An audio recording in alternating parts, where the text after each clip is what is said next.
Egypt retaliates against ISIS. What did the terrorist group say that sparked an attack like this? Updates at the top of our broadcast. Later, the violence continues overseas. A shooting in Copenhagen has left the suspect dead. Rumor has it the attack is related to the Charlie Hebdo case. Stand by for details. Plus, it's really cold outside, and it's not going to stop anytime soon. Grace Cunningham is here with your weekly highs and lows report. Hello and welcome to the MCTV Weekly News Update. Today is February 17th, 2015. I'm Clancy Burke. And I'm Dylan Gordon. The situation with the Islamic State seems to be heating up again as they have made their relations with Egypt even more volatile. After yet another beheading video released this weekend, Egypt retaliated against ISIS. On Monday, the Egyptians launched a second wave of airstrikes on ISIS targets in retaliation for the brutal murder of 21 Egyptian Christians. In a statement, the Egyptian military stated that, quote, "Avenging Egyptian blood and punishing criminals and murderers is our right and duty." This weekend, another European country faced the terrifying effects of homegrown terrorism. Shots rang out at a free speech forum in Denmark when suspect Omar Abdel Hamid El Hussein opened fire at a Copenhagen cafe right before shooting multiple people outside of a synagogue. The suspect was then killed in a shootout with police. Police believe that the attack was facilitated by two other suspects who are now in custody. A controversial cartoonist named Lars Vix was in attendance at the Free Speech Forum and was believed to have been the target. Due to the striking similarities in the attacks, police believe these shootings may have been inspired by the Charlie Hebdo attack in France a month ago. The murder of a Turkish woman has led to nationwide outcry. The body of 20-year-old Özgeken Aslan was found on Friday in southern Turkey, just 2 days after she was reported missing. 3 suspects have been arrested in the case. Turkish news agency Anadolu reports Aslan was killed, burned, and then abandoned after fighting off a sexual assault attacker. Within Turkey, many see Aslan's murder as part of the growing trend of violence against women. The Turkish government has said they would punish Aslan's attackers and do more to protect women. All of this bitterly cold weather has Marist students holed up in their dorms and houses, doing anything to avoid the biting cold. However, not everyone in the Poughkeepsie community has the luxury of a heated home. In response to the dangerously low temperatures, several warming centers have opened in the Hudson Valley for people without heat to seek refuge. The Newburgh Activity Center and the Middletown Senior Center are locations nearest to Marist that are in desperate need of volunteers to keep their facilities up and running. If you're interested in helping the community, please contact one of the 2 facilities. Can you believe how cold it is? I can't. It doesn't even feel real. It doesn't feel real. I never wear a hat, but every time I have to leave the house now, I have to put a hat on because my ears feel like they're about to freeze off. They'll fall off. They probably will. Today I had on 2 pairs of pants, 2 pairs of shirts, 2 scarves, and that wasn't even enough. That's ridiculous. I really hope this weather changes soon. Completely. With all this talk about staying warm, it's time we get a check of your local forecast. Here's Grace Cunningham with your weekly highs and lows report. Hi, I'm Grace Cunningham, and here's this week's highs and lows report. While most of us are bundling up for the cold, across the equator, Australia's rising temperatures have caused a catastrophic fire danger. This weekend, residents were urged to leave their homes when fire bans were declared for 13 districts. Bushfire survival plans are being implemented for forecasters say the state will experience the temperatures peaking above 100 degrees. Here in the U.S., those high temperatures are not the case. The snow and the bitter cold continues this week with Winter Storm Activa on its way. We can expect sleet, freezing rain, and destructive snow tracking from the Ohio Valley to the Mid-Atlantic and New England. New Englanders are taking a heavy hit this year, with Boston reaching its heaviest snowfall in history. Activia could be proved to be the biggest storm this season from Missouri to Virginia. According to our Almanac today, temperatures had a high of 23 degrees and a low of 3 degrees. Today's average ranges between 40 and 18 degrees. The record low was 3 degrees, and we're not too far off from that. The sunrise started our day off at 6:49 a.m., and our day ended with the sunset at 5:31 p.m. Tonight in Poughkeepsie, cloudy skies with our high being 16 degrees. Tomorrow expect a high of 28 degrees and a low of 5. It'll be a bit cloudy, and with the 64% chance of precipitation, we can expect a few snow showers. Let's take a look at the rest of the week. Thursday, we will have a high of 18 degrees and a low dropping to -3. Our weekend starts off on Friday with lots of sun and very cold temperatures only reaching 18 degrees and a low of -7 degrees. Saturday, the temperature rises to 26 degrees, mostly sunny skies with a chance of snow early in the morning. Lucky for us, this Sunday, the temperature will reach 36 degrees and we can finally enjoy some sunshine. The sunshine starting off next week, hitting a high of 30 degrees. Bundle up for this cold this week. It seems as if it's just going to get colder and colder. For your weekly highs and lows report, I'm Grace Cunningham. Each year, suicide is the cause of over 40,000 deaths in the U.S. Stress, anxiety, and depression are known causes, but a new study has evidence that exposure to air pollution could be a risk factor. Studies done in South Korea and Salt Lake County show that short-term air pollution exposure increased risk by up to 25%. The next step is to see whether there are genetic or socio-demographic factors linked with one's vulnerability to suicide following air pollution exposure. Researchers stress that their findings do not conclude direct cause, but that pollution may combine with other factors that lead to suicide risk. Well, with Valentine's Day in recent memory, it may not be too hard to think of the last person you said, "I love you" to. We often take for granted the opportunity to tell our loved ones just how much we really do care about them. And for one Marist College freshman, those 3 words have a meaning far beyond what we can understand. Brooke DePalma, creator of P.S. I Love You Day, was with me yesterday. We sat down to discuss her most recent accomplishments, and here is our full interview. Hi, Brooke. Thank you so much for coming in today and talking with us. P.S. I Love You Day, such a special event. Just happened recently, last week, right? Last Friday, February 13th. Awesome. Give me a little background. Tell me about it. So, P.S. I Love You Day is a day that I created 5 years ago after I unfortunately lost my father to suicide. Excuse me, my voice. And after I lost him, I felt abandoned, I felt lost, and I was just thinking about all the lessons that he taught me, and it was at that moment that I remembered the last 3 words that he said to me, those words being, "I love you," and I decided to take those 3 words 5 years ago and create P.S. I Love You Day, and today I'm proud to say that it's a national event. That is so special and exciting. Now, you started this program in high school, right? Mm-hmm. With my class of 2014 club, we started it just thinking that if our school did it, that'd be awesome. That'd be great. We've been able to help some people locally. We never imagined it would grow this big. Well, clearly it has grown tremendously here in Poughkeepsie and on campuses all across the country, right? Yeah. Tell me about what you did for P.S. I Love You Day this year and how it affected people all around the country.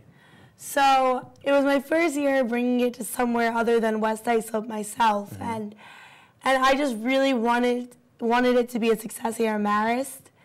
So I was very nervous, very anxious, but it went great here in Marist, and it went great across the country as well. Personally here, with my class of 2018 club, we were able to collaborate and bring this day to the Marist College campus. So we made the Mid-Hudson Bridge, we turned it purple for last week. We turned the cupcakes purple thanks to Sodexo and thanks to the dining hall services. And on Friday, we invited all the clubs at Marist to come down, wear your purple, show your support for the Suicide Prevention Day, and just feel that embracement and that love, and just know that they're not alone here at Marist. That's fantastic. I was so excited when I found out that the Mid-Hudson Bridge was going to light up purple for this event. How'd you manage to pull that off? So people think I'm crazy, and so people always think that if I say something that there's no way that I could do it, and then I somehow managed to pull it off. So I was home for winter break, and I was thinking of all these different ideas. What can we do to really make this day prominent on campus? So I said, what better way than to let the community know as well? So I went online, researched what the bridge company was, called the bridge company, got an email address, emailed the bridge company, and we confirmed it for all last weekend. And I kept emailing them, making sure that it was going to be a purple before I released that news, just in case some technical difficulties did happen. Well, congratulations, because that is such a powerful statement, having an icon of Poughkeepsie light up purple in honor of P.S. I Love You Day. And so My last question for you would be, how does it feel to be the voice and the figure of such a powerful cause that has impacted so many people? Honestly, it's quite humbling, actually. I mean, when I lost my dad, I felt at such a place where there was no hope out there. There was a place where all I saw was darkness. And for everyone around me to be able to motivate me to be inspired again, to find that light, I mean, the only thing I can do is just return that favor to everyone around me. And it's quite humbling to be that figure for so many people, whether it be here in Marist or across the country in Wisconsin or in North Carolina, South Carolina. It's amazing to see all those students, all those individuals get involved and to feed off of my light and make their own. That is so fantastic. And I love the name, P.S. I Love You Day. It's so simple, but it makes so much sense. And purple, what a perfect color. It all just works together so well. I'm so happy that you're here at Marist bringing this together, and I know so many other people are as well. We saw on Facebook an incredible reaction to this year's event. Absolutely crazy. I try to challenge. Each year we try to challenge people, and we say, all right, how many more people can we get involved this year? So I said, I literally just made a status, like, do you think we could do it? Do you think we could get to 5,000 by the 5th annual PS Love You Day? Well, we've surpassed that. Now we have close to 6,000 likes on my Facebook page. I made this Facebook page thinking I'll get a few hundred likes. A few people that would continuously check it. It's insane, the responses and the feedback that I get from so many different people who are inspired by my story and inspired by the support that I get from so many. And it's so clear that so many people do know how to find you and how to take advantage of PS I Love You Day, but I know there's people watching who don't, so tell me, how do we figure out where to find you? So all you have to do is you go either on psiloveyouday.wordpress.com to learn more, or you can follow me on Twitter, which is at @PSILoveYouDay, or on Facebook, it's p.s.ILoveYouDay. Definitely check one of them out, all of them out. Just a little bit of light in your life can really make a difference. So you are a light to the Marist College campus. It is such a pleasure having you here. I'm inspired by your story along with so many other people. Brooke, thank you so much. Thank you so much for having me. It really is an honor. I love MCTV and all you guys do for Marist. Thank you again. E-cigarettes are growing in popularity among high school students, but what do school officials have to say about the trend? In most cases, schools are harsh on students who are caught with an e-cigarette, sometimes enforcing a larger punishment than for regular cigarettes. A common worry is whether students are filling the devices with illegal substances such as marijuana. For this reason, schools in states such as New Jersey, Connecticut, Washington, and North Carolina are imposing a harsher rule. Students caught with an e-cigarette will face suspension and will be required to take a drug test for having drug paraphernalia.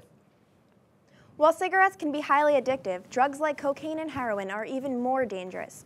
Local authorities are getting ready to train officers and cadets ages 16 and up how to use a new overdose reversal drug, Narcan. Temporarily reversing the effects of opiates and prescription drugs, this will give people who made a horrible mistake the chance to regain consciousness. Heroin usage has been declared an epidemic in Putnam County. Let's hope that this doesn't provide a false sense of security for users. If illegal drug use isn't your preferred crime to commit, this next story is a right for you. A major bank heist that started back in 2013 is responsible for the loss of over $1 billion from 100 banks. The culprits are using malware so complex that it can dispense money from ATMs without any physical contact. But don't worry, you're not the targets of this heist. The suspects are targeting bank employees, believing they will have more success attacking from the inside. Worried about your afterlife? Facebook has a solution. Last week, they introduced a feature that allows users to control their accounts after death. Users can designate a friend or family member to manage their account when they die. You can choose a legacy contact to make a final post on your behalf, accept friend requests, update cover photos and profile information, and archive posts. Product manager Vanessa Callison-Birch stated that this new feature is in response to, quote, family members who wanted to post funeral information or download and preserve photos. If this isn't crazy, then I don't know what is. It's a little creepy. I've never really thought about like what would happen after I died on my Facebook. That never really, like, the fact that it even crossed someone's mind, like, oh, like once I die, like as long as my Facebook lives on, like, Yeah, and it says a family member can accept friend requests. Who would be friending someone who's dead? I don't really get that. Yeah, what's the point, exactly? I don't really know. Well, moving right along, what a weekend for sports, especially basketball. Josh Englander has all the highlights in This Week in Sports. Hey, Josh. Hello and welcome to This Week in Sports. I'm your host, Josh Englander. Let's face it, folks, New York basketball teams are a sympathetic group of people. The Knicks simply don't have the same success compared to the Yankees or Giants, though they're arguably better than the Jets. After perhaps one of the worst seasons in the franchise's history, the organization is parting ways with forward Amari Stoudemire, waiving a contract of 5 years and over $99 million, which was signed in July of 2010. Talk about a free agent bust. Stoudemire, a 6-time All-Star, now looks to join a contender before the NBA playoffs get underway.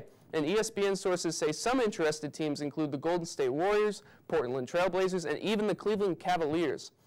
In NFL news, should Seahawks fans panic? According to an ESPN report, former Seahawks fullback Michael Robinson spoke with Pro Bowl running back Marshawn Lynch and states that Lynch is considering retirement, though no decision has been currently made.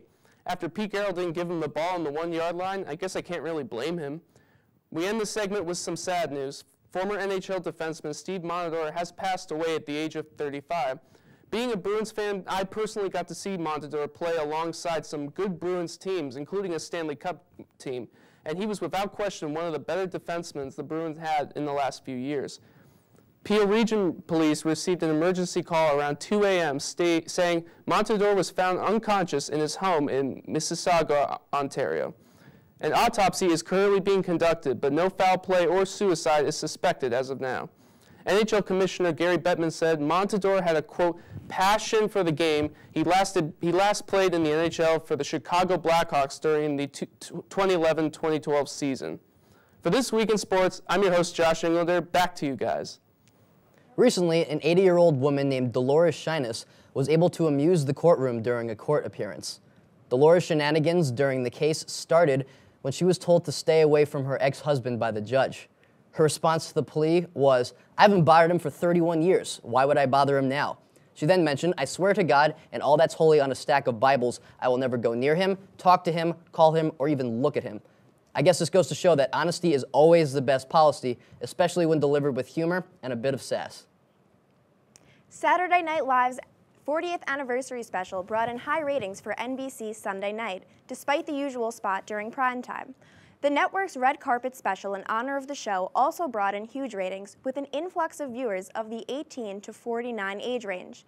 The special was also NBC's most watched entertainment special since a special about the Friends series finale 10 years ago. Although the special was shown during the prime time slot, it ran over into the late night slot at 11:30. Statistics on viewership are not available for this portion of the show yet. Maybe the, quote, not ready for primetime players are ready for primetime after all. So were you one of the many who tuned in on Saturday? I was. I watched the first 40 minutes or so of it. It was hysterical. I love SNL. Do you watch SNL? I don't. You know, honestly, The Bachelor took more of a, it was more important that night. It was a 3-hour special. You should watch SNL. It's hysterical. They had so many like old people coming back. They revived old skits. It was great. It did seem, I'll give you that, it did seem pretty good. Watch it on Hulu or something. Well, it's time for my favorite part of tonight's broadcast, This Week in Entertainment. Here's Andrew Arge with all the latest Hollywood headlines. Hey everyone, this is This Week in Entertainment. 40 years, 140 cast members, countless memorable sketches, and a partridge in a pear tree later, Saturday Night Live remains a staple of New York culture and American television. The variety show celebrated its 40th anniversary on Sunday night, ironically, with a cast of people too long to mention, so I'll just mention the important ones like Miley Cyrus, Al Franken, Rob Schneider, and about 4 seconds of Eddie Murphy.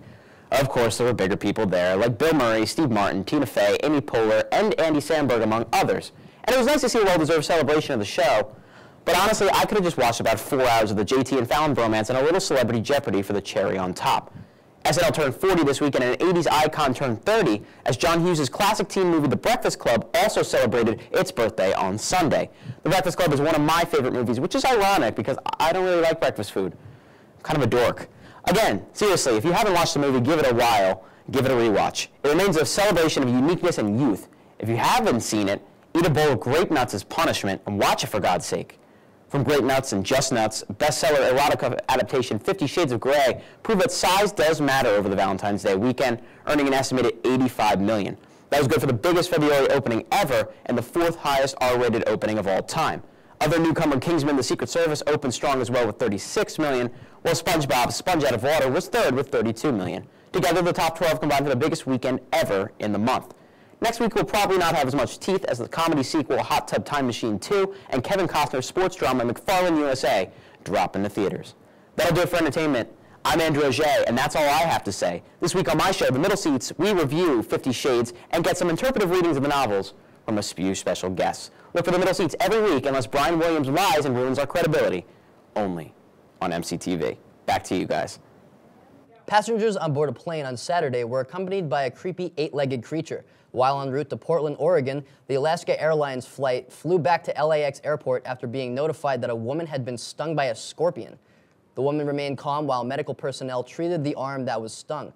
It is unclear how the scorpion found its way onto the plane, which began its route in Los Cabos, Mexico, but it's safe to say that the scorpion did not have a ticket. Everyone knows that when you see those flashing red and blue lights behind you while driving, it means to pull over. But for one man, that rule didn't seem to apply. On Saturday at 2 in the morning, a Pennsylvania man called the police claiming that he was going to wreck his tractor trailer. After telling the man to pull over, he led the police on a 34-mile car chase, all the while throwing various objects ranging from shoes to a refrigerator at the pursuing police officers. The man was stopped by a spike strip and subdued with a stun gun. Police believe the man was under the influence of Xanax. This is even crazier than the last one. Like, what is going on in this world? How do you throw a refrigerator out of a moving tractor trailer if you're the only one driving? I don't get that. It sounds like a newfound talent to me. that is just ridiculous. Well, that's all the news that's new tonight. Be sure to check us out on YouTube and like our Facebook page. I'm Clancy Burke. And I'm Dylan Gordon. Good night.